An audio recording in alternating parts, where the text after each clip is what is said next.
Good day to costly, all lecturer and all tutor. This is the business assignment 2 of the business research method. So my title is Operational Environment Source ESG in the Trade Credit and Qualitative Counterparty Credit Risk Framework for the Malaysia Downstream Plastic Basing Supply Chain. Why I want to choose this topic? Because currently the thinking of the new finance and then government rule as a survival risk of our business. In the past, bank and regulator is only care about your profit and loss statement. Currently, the institute like Bank Negara and Security Commission are looking forward to see if your business able to survive few strict environment law, carbon tax and carbon disaster. When you apply a loan, the bank will now form legally to force to create your climate risk. If you don't have investing any money in the intervention to make the greener and safer, the bank will assume that you are completely unprepared for the changing world. They will view your company as massive financial liability and likely to reject your loan application, fearing your business will collapse under the new regulation. To success in the practice this in your daily operation, you must stop treating the sustainability as a marketing campaign and starting treating it exactly like accounting. Banks do not want to read paragraph is how much of your company you care of the environment. They want to see the mathematic proof. You practice this by tracking the direct financial return on every single green you make. So my background is because due to okay, firstly I want to talk is about my background. Why I want to mention about this business method. Okay, firstly, for the this one is due to the global tension toward the circular economy, represent the paragraph shift to how materials are sourced, utilized, and managed profoundly impact the industry supply chains. In Southeast Asia, the shift is accelerating through the target policy interventions such as the Malaysia Plastic Sustainability Roadmap 2021 until 2030 and the implementation of the EPR extend producer responsibility. For the plastic basing manufacturing and trading company, these macroeconomic regulation shift introduce the complex traditional dynamic. So we will say that assessing the creditworthiness of the downstream counterparties require moving beyond the history movement such as profit and loss and the balance sheet and the cash flow to incorporate looking forward the resilient. Integrating the ESG criteria into the trade credit decision is no longer merely a sustainability mandate. It is a fundamental requirement for the accurate risk pricing and long-term financial stability within the rising supply chain. So my problem statement is the criteria practical currently exists in the B2B trade reference downstream. The SME plastic converter face unprecedented ESG transition risk, yet the racing trader continue to rely the backward looking financial metric to extend their credit. Buyer also heavy exposed to the single-use plastic suddenly of the operation disruption, regulated penalty and treating unpriced counterparty credit risk for the trader. Industry also reporting that the underscore of this agency, the transition away from linear plastic model threatened significant financial liability for unprepared SME. So my objective is to explore the how is a circulating economy to tension risk impact the operation and variable and creditworthiness of the downstream plastic converter. Secondly is to identify the qualitative non-financial ESG indicator that serve as relevant significant signal of the future cash flow strength for unlisted SME buyer.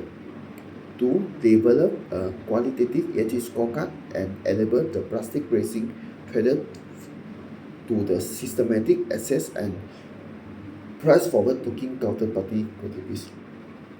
So the research question mostly is how is to transition risk associated with the evolving the plastic sustainability regulation affecting the operation resilience of the downstream SME converter. What is the non-financial indicator are most effective at the significant signaling future the financial strength in the buyer where the traditional data is opaque and lagging.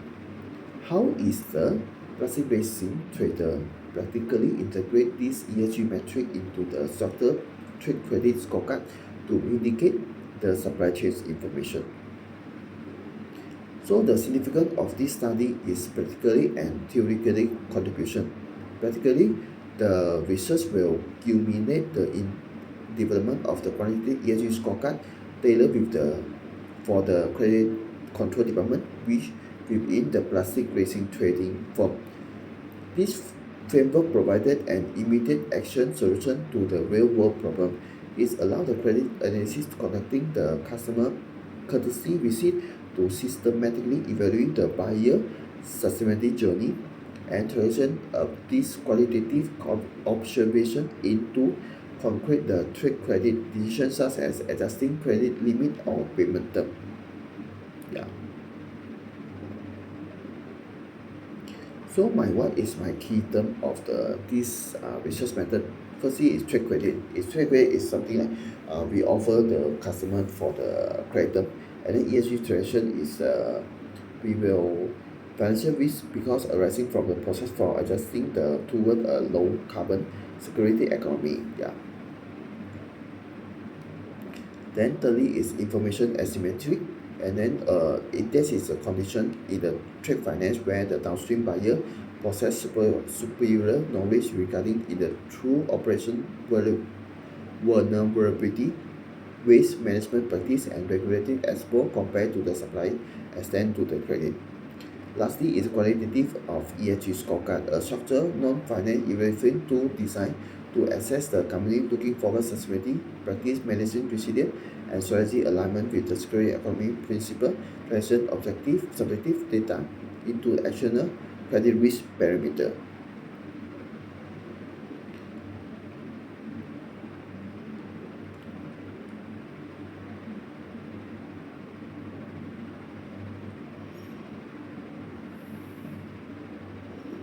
Okay, this research actually is anchor of two complementary theory, the lens S is the agency theory and then the credit rational theory.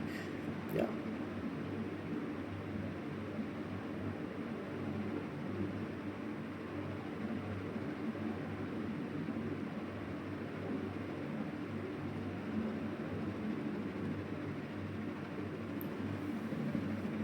Regarding the conceptual, the framework note, I will distribute for the three steps. The first step is a ESG transfer risk, and then secondly is a merchant needs, and then lastly is a trade credit decision.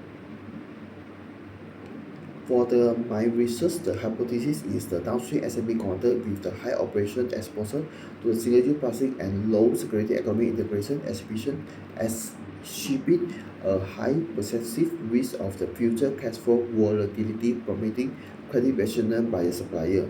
Secondly is the utilization of the qualitative of the non-financial environment indicator such as waste management site assessment significantly reduce information asymmetry between the racing trader and the buyer.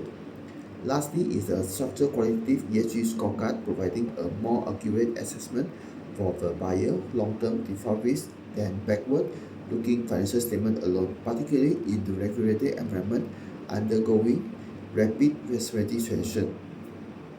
This proposition will evaluate through the thematic coding and semi-structure interview with the credit control and then the sales professional. Yeah, this is my part. Thank you.